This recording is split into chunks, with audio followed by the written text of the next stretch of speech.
Hello everybody, this is the Hollywood Rabbi. This week's Torah portion is called Vayikra.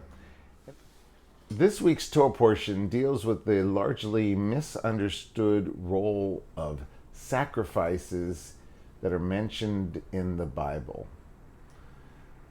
According to the Old Testament, sacrifices could only atone for transgressions that were committed by accident.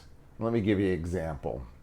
Let's say it's street cleaning day in your neighborhood. You forget to move your car across the street and you get a $70 ticket. Now, the atonement for that is pretty much you have to just go ahead and pay your ticket. And even if you said, well, it was an accident, I really didn't realize it was street cleaning day, or I couldn't move my car because I had another thing I had to do, or whatever it was, if you go try to plead your ticket, the court may feel bad for you, but they're still going to make you pay it. The sin offering wasn't really about remorse or guilt. It was about regret. Just like, oops, I did something wrong, I didn't mean to do it. A lot of people think that if it's an accident, they don't need to say they're sorry. But this is basically acknowledgement of your actions. So that's pretty much the concept of the sin offering. And mostly this sin offering was consumed. It was kind of like a giant barbecue. It's like you donated food to the people who worked in the temple, and largely most of these sacrifices were eaten. So it was kind of a way for people to pay off a fine. But if you did something maliciously, you did it intentionally, these so-called sin offerings wouldn't really work for that.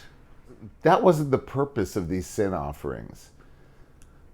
If you did something on purpose or maliciously, the only way you could gain forgiveness is basically to, understood what you did wrong and declare not to do it anymore. Many times it was also followed with giving charity, maybe doing an act of kindness. The wise prophet Hosea once said that God doesn't want your sacrifices, God wants your acts of loving kindness. And that's what we need to focus on. That's what Yom Kippur is really all about. And when we transgress, even if we do something accidentally, we tarnish our souls. So the act of the atonement is basically something that covers over our transgression. And the act of atonement just cleanses us.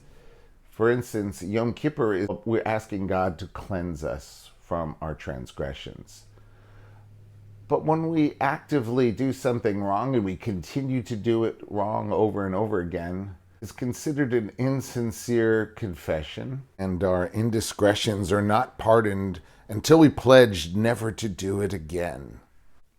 Since the destruction of the Second Temple, sacrifices are not given anymore. What has replaced sacrifices is a much more mature approach. It's deciding that we need to take responsibility for our actions.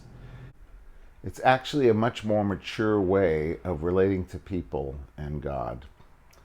Instead of resting the blame on an innocent animal, we're taking responsibility by turning our hopes and prayers into actions of loving kindness, of charity, and of helping others in need.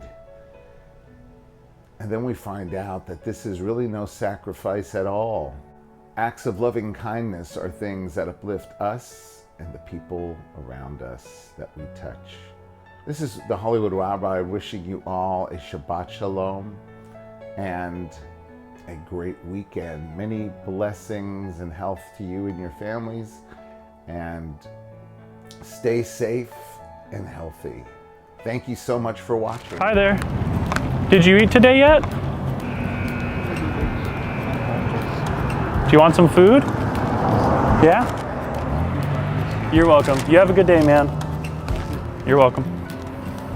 It'd be awesome if you'd like this video, hit the red subscribe button, and turn your bell notifications on so you don't miss out on any weekly videos I put out.